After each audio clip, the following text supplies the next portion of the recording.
السلام علیکم ورحمۃ اللہ وبرکاتہ۔ نحمده ونصلی علی رسولہ الکریم، اما بعد فاعوذ باللہ من الشیطان الرجیم، بسم اللہ الرحمن الرحیم، رب اشرح لی صدری ویسر لی امری واحلل عقدۃ من لسانی یفقہوا قولی۔ لقد من الله على المؤمنين إذ بعث فيهم رسولا من أنفسهم يتلو عليهم آياته ويزكيهم ويعلمهم الكتاب والحكمة وإن كانوا من قبل لفي ضلال مبين۔ یقیناً اللہ نے مومنوں پر احسان کیا جب انہی میں سے ایک رسول ان میں بھیجا، وہ انہیں اللہ کی آیات پڑھ کر سناتا ہے اور ان کا تزکیہ کرتا ہے اور انہیں کتاب و حکمت کی تعلیم دیتا ہے، اور یقیناً اس سے پہلے وہ کھلی گمراہی میں تھے۔ قرآن مجید کی تلاوت اور سماعت کے وقت اپنی نیت کی تجدید کر لیجئے۔ قرآن ہدایت، برکت، اللہ کی رحمت اور اللہ کا قرب پانے کا ذریعہ ہے، لہذا اللہ سبحانہ وتعالی ہمیں یہ سب نعمتیں عطا فرمائے۔ مجھے قرآن اس لیے پڑھنا چاہیے تاکہ میں صراط مستقیم پر چل سکوں، تاکہ میں اپنے نفس، شیطان اور خواہشات کے خلاف جہاد کر سکوں۔ یہ قرآن میرے لیے سفارشی ہو، میرے لیے روشنی ہو، دنیا میں بھی، قبر میں بھی اور حشر کے دن بھی۔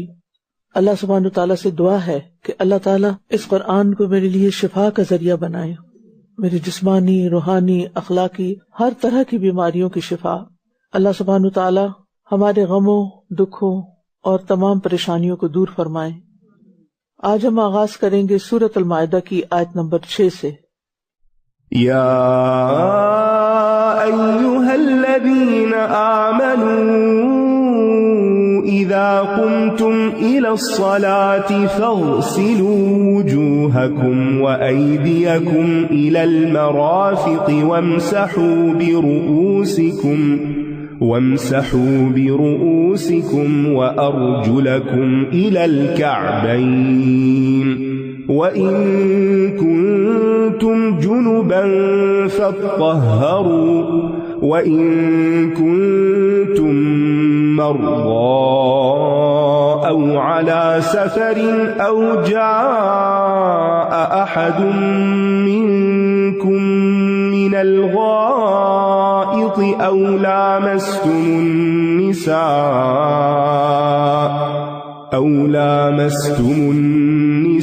النساء فلم تجدوا ماء فتيمموا صعيدا طيبا فامسحوا بوجوهكم وأيديكم منه ما يريد الله ليجعل عليكم من حرج ولكن يريد ليطهركم وليتم نعمته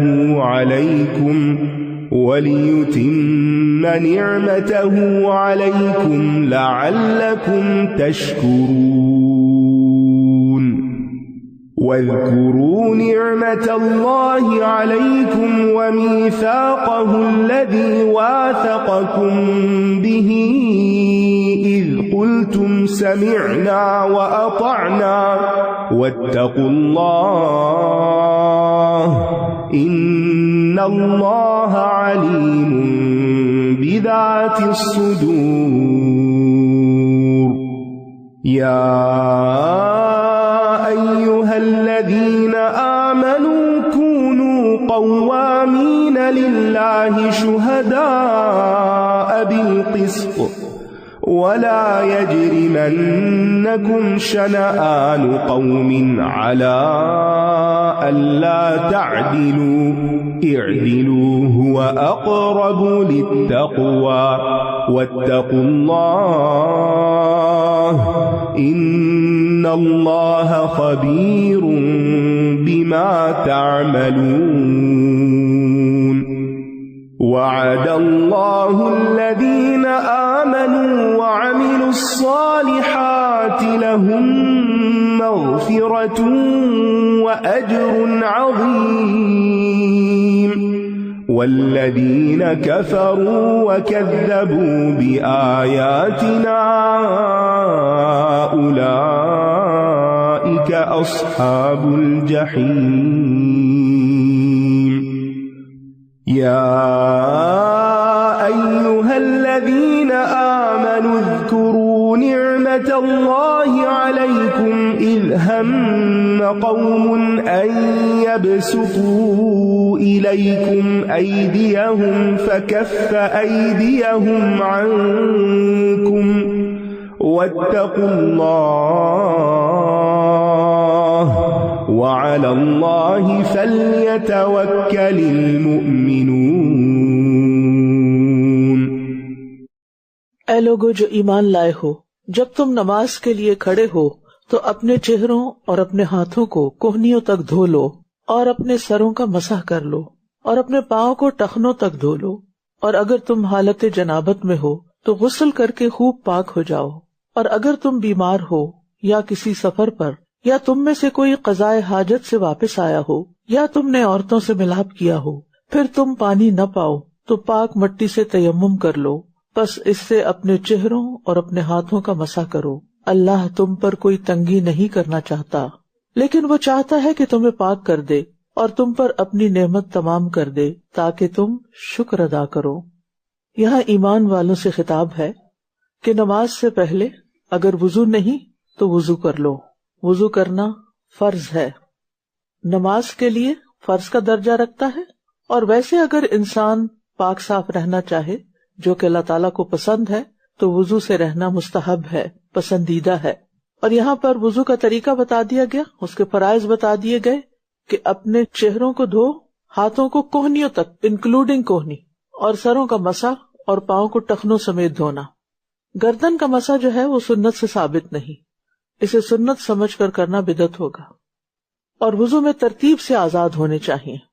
رسول اللہ صلی اللہ علیہ وسلم نے ہمیشہ ترتیب سے وضو کیا ہے، اور اعضاء کو 3 مرتبہ سے زیادہ دھونا جائز نہیں، اللہ ہی کہ کوئی صابن لگ گیا ہے اور وہ دھو رہے ہیں، یا کہیں پر کوئی چیز ایسی ہے کہ جس کو دھونے میں ذرا زیادہ پانی لگ رہا ہے تو وہ اور بات ہے۔ قرآن نے یہاں 4 اعضاء کا بس ذکر کیا ہے، لیکن عملی طریقہ وضو کا ہم سنت میں سیکھیں گے، اور مسنون وضو کا طریقہ سیکھنا چاہیے، اور اس کے لیے کتابیں بھی موجود ہیں، انٹرنیٹ پہ بہت سے ڈیمونسٹریشن بھی آپ کو ملیں گی، ویڈیوز کی شکل میں یا پوسٹرز کی شکل میں۔ تو وضو کا طریقہ سیکھنے کے لیے علمی طور پر، عملی طور پر تھوڑی سی محنت درکار ہے، کیونکہ جو فرض اعضاء ہیں جیسے چہرہ ہے یا بازو یا پاؤں کا دھونا، اگر اس میں سے کچھ بھی خشک رہ جائے تو وضو نہیں ہوتا۔ ہمارے دین نے ہمیں صاف ستھرا رہنے کی تلقین کی ہے، اور اس سے بڑھ کر صاف رہنے کا طریقہ کیا ہوگا کہ دن میں 5 دفعہ انسان اپنے ان اعضاء کو جو ظاہر میں کپڑوں کے باہر ہوتے ہیں ان کو اچھی طرح مل کر دھو لے، جن پر کسی بھی قسم کی کوئی پولوشن، کوئی گرد و غبار، کوئی بھی چیز ہو۔ اور ویسے بھی جو ظاہری صفائی ہوتی ہے وہ انسان کے باطن پر اثر انداز ہوتی ہے، یعنی وہ اندرونی صفائی کا بھی ذریعہ بنتی ہے، اور انسان کے لیے ضروری ہے کہ وہ اپنے جسم کے ساتھ ساتھ اپنے نفس کی پاکیزگی کا بھی اہتمام کرے، اور اس طریقے سے اللہ کی نعمت پوری ہو جاتی ہے۔ اور ہمارے دین نے ہمیں آسانی دی ہے کیونکہ اللہ تعالیٰ ہم سے آسانی چاہتا ہے۔ ما یرید اللہ لیجعل علیکم من حرج، اللہ تمہیں کسی تنگی میں نہیں ڈالنا چاہتا، ولکن یرید لیطہرکم، اس نے یہ وضو کرنا اس لیے تم پر لازم کیا ہے نماز سے پہلے تاکہ وہ تمہیں پاک کرے، ولیتم نعمتہ، اور تاکہ وہ اپنی نعمت تم پر تمام کرے۔ ہاں اگر پانی نہ ملے تو پھر کیا کرے انسان؟ تیمم کر لے۔ حدیث میں آتا ہے بے شک پاک مٹی مسلمان کے لیے طہارت کا باعث ہے، اگرچہ وہ 10 سال تک پانی نہ پائے، پھر جب وہ پانی پا لے تو اپنی کھال پر بہائے، یعنی جسم پر، یہی اس کے لیے بہتر ہے۔ یعنی پانی بھی اللہ کی نعمتوں میں سے ایک بہت بڑی نعمت ہے۔ اور یاد رکھو اللہ کی نعمت کو جو تم پر ہے، اور اس کے پختہ عہد کو جو اس نے تم سے مضبوط باندھا، جب تم نے کہا کہ ہم نے سنا اور ہم نے اطاعت کی، اور اللہ سے ڈرو، بے شک اللہ سینوں کے بھید خوب جاننے والا ہے۔ نعمت کیا ہے؟ یہ دین سارے کا سارا ہمارے لیے ایک نعمت ہے۔ الیوم اکملت لکم دینکم واتممت علیکم نعمتی، تو یہ دین اسلام دراصل ایک بہت بڑی نعمت ہے، اور وضو کرنا اور تیمم کرنا، پاکیزگی اختیار کرنا، یہ دراصل کیا ہے؟ اس نعمت کی تکمیل کا حصہ ہے۔ اے لوگو جو ایمان لائے ہو، اللہ کے لیے حق پر خوب قائم رہنے والے، انصاف کے ساتھ گواہی دینے والے بن جاؤ، اور کسی قوم کی دشمنی تمہیں ہرگز اس پر آمادہ نہ کرے کہ تم عدل نہ کرو۔ عدل کرو، یہ تقوی سے زیادہ قریب ہے، اور اللہ سے ڈرو، بے شک جو عمل تم کرتے ہو اللہ اس کی خوب خبر رکھنے والا ہے۔ تو ایمان والوں پر صرف وضو اور تیمم ہی لازم نہیں پاکیزگی اختیار کرنے کے لیے، بلکہ لوگوں کے معاملات میں جب فیصلہ کرنے کی بات آئے تو عدل سے کام لینا چاہیے، اور گواہی بھی عدل پر مبنی ہونی چاہیے۔ دو جھگڑنے والوں کے بیچ میں انسان کو عدل کرنا چاہیے۔ اسی طرح ناپ تول میں بھی عدل و انصاف سے کام لینا چاہیے۔ اگر کسی شخص کی ایک سے زائد بیویاں ہوں تو ان میں بھی عدل کرنا چاہیے۔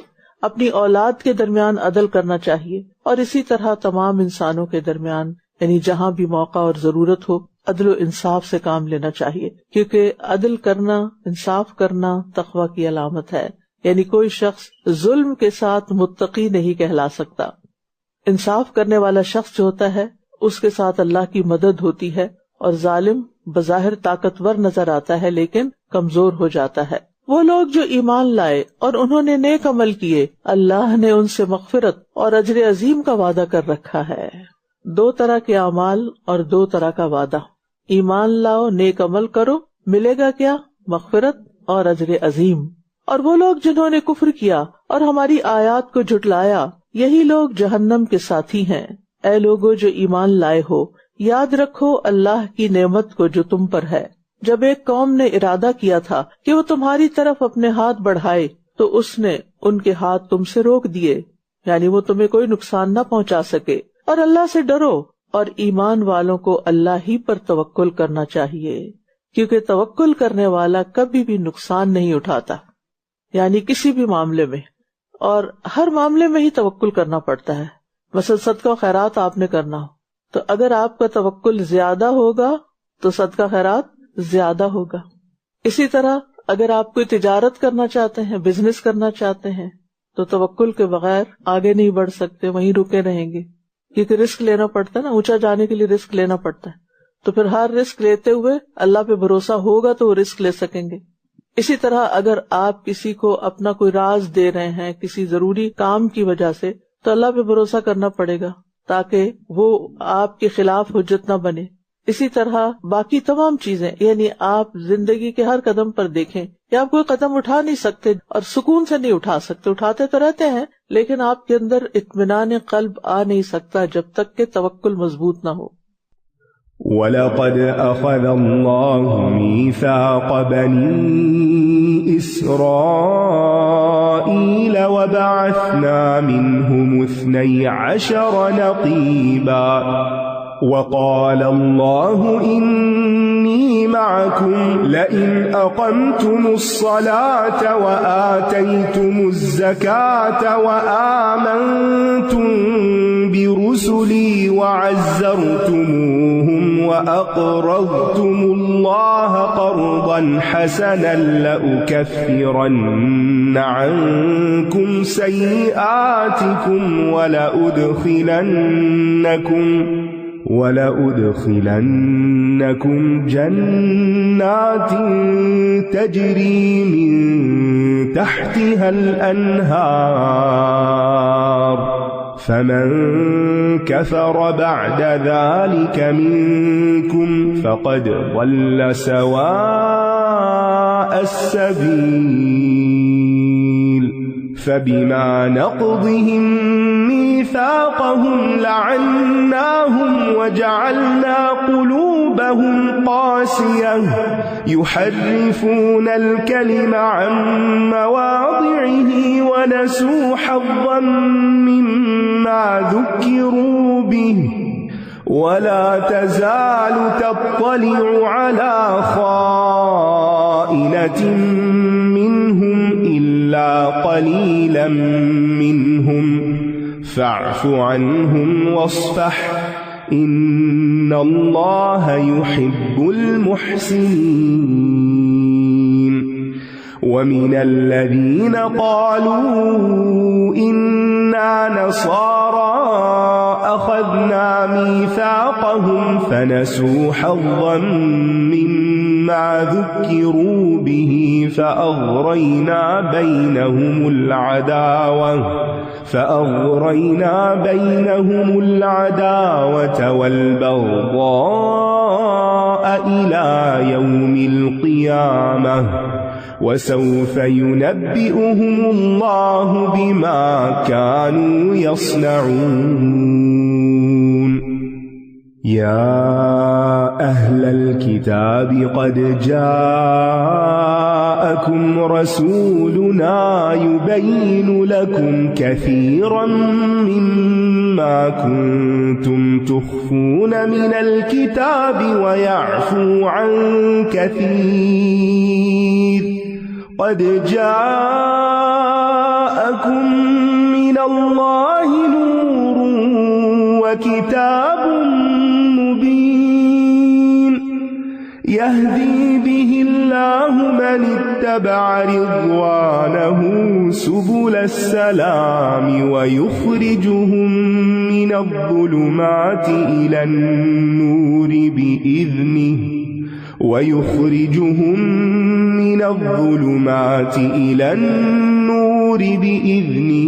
ويهديهم إلى صراط مستقيم.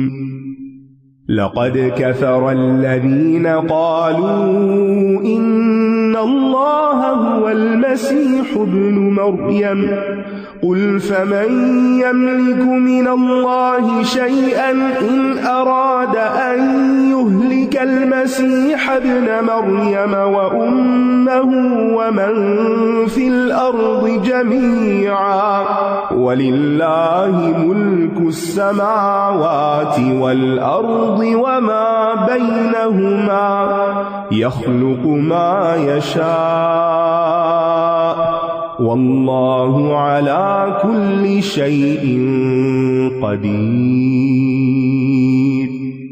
وقالت اليهود والنصارى نحن أبناء الله وأحباؤه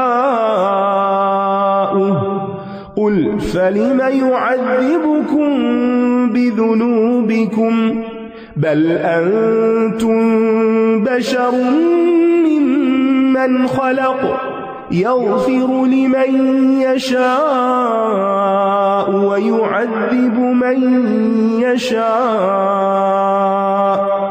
ولله ملك السماوات والأرض وما بينهما وإليه المصير.